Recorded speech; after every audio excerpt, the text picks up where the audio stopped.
Assalamualaikum warahmatullahi wabarakatuh. Perkenalkan, nama saya Jepri Trigus Nadi dengan NIM 2016050054 dari lokal Persia B akan menjelaskan tentang kegiatan usaha bank syariah.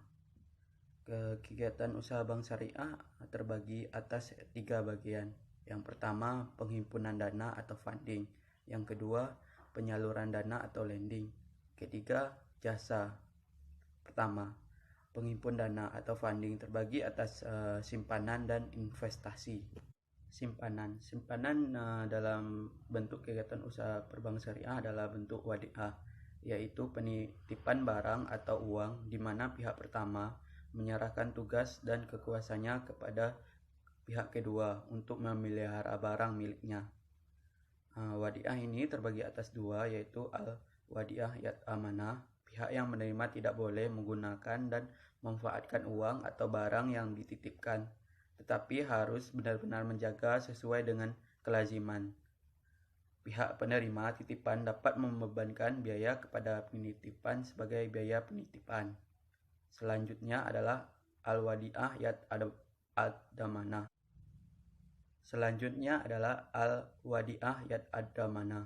Itu pihak yang menerima titipan boleh menggunakan dan memanfaatkan barang titipan atau uang yang dititipkan. Tentunya pihak bank dalam hal ini mendapatkan bagi hasil dari penggunaan dana bank dapat memberikan intensif kepada penitip dalam bentuk bonus. Contohnya adalah giro dan tabungan. Selanjutnya, investasi. Investasi ini dalam bentuk akad mudharabah, yaitu suatu akad kerjasama antara pemilik dana dengan bank, di mana pemilik dana menyerahkan kepada bank untuk diproduktifkan, dan laba dari hasil modal diproduktifkan dibagi sesuai kesepakatan. Contohnya tabungan, baik biasa maupun berjangka, seperti tabungan haji dan kurban. Selanjutnya contohnya adalah deposito biasa maupun deposito spesial. 2. Penyaluran dana atau lending. Dalam penyaluran dana atau lending ini terbagi atas 3, yaitu jual beli, bagi hasil, dan sewa menyewa. Pertama, jual beli. Jual beli di kegiatan perbankan syariah adalah dalam bentuk akad murabahah, yaitu akad jual beli dengan modal pokok ditambah keuntungan atau margin.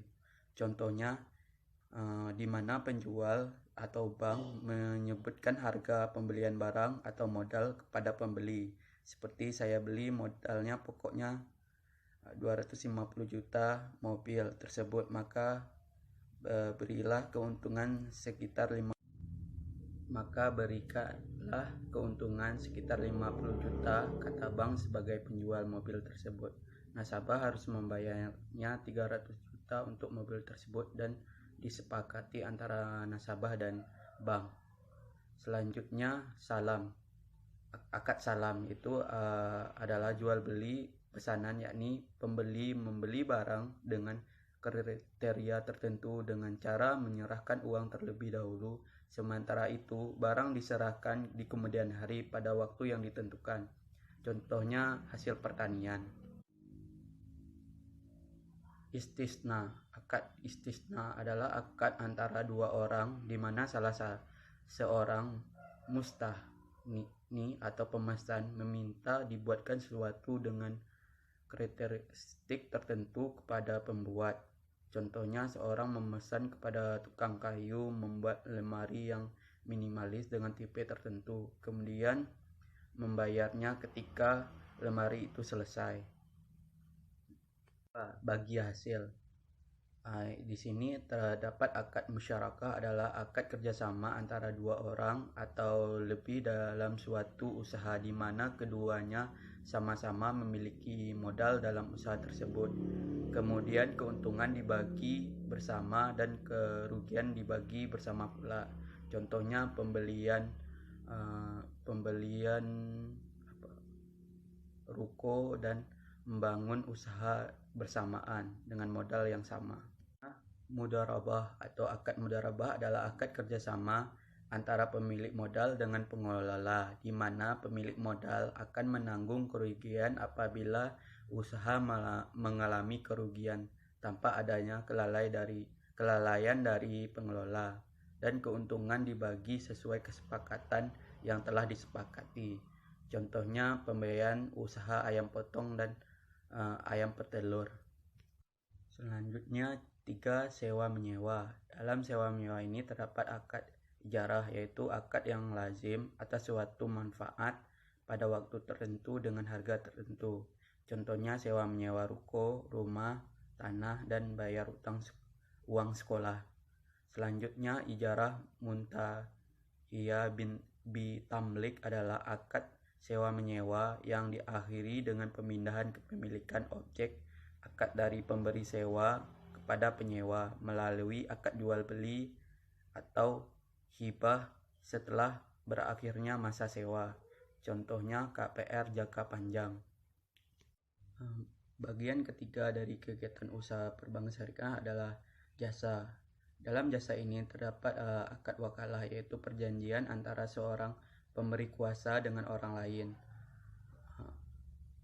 di mana orang lain tersebut menerima kuasa untuk melaksanakan tugas tertentu atas pemberian kuasa. Contohnya clearing, inkaso, dan transfer. Selanjutnya akad kafalah, yaitu akad antara dua pihak, di mana pihak pertama menanggung tanggung jawab antara pihak kedua, baik untuk melunasi utang, mendatangkan harta, atau menghadirkan orang. Contohnya bank garansi. Selanjutnya akad short atau jual beli mata uang asing dengan mata uang yang baik sejenis maupun tidak sejenis. Contohnya jual beli falas atau valuta asing. Selanjutnya akad ron atau akad yang menjadikan suatu harta sebagai jaminan atas utang piutang, sehingga dengan harta itu dapat melunasi hutang jika utang tersebut tidak dapat dilunasi oleh pihak yang berhutang. Contohnya gadai. Selanjutnya akad hiwalah atau hawalah adalah akad pemindahan atau pengalihan utang atau piutang dari pihak kreditur kepada pihak penanggung pelunasan utang. Contohnya anjak utang atau pemindahan utang. Itulah 3 kegiatan usaha perbankan syariah yang dapat saya sampaikan. Wassalamualaikum warahmatullahi wabarakatuh.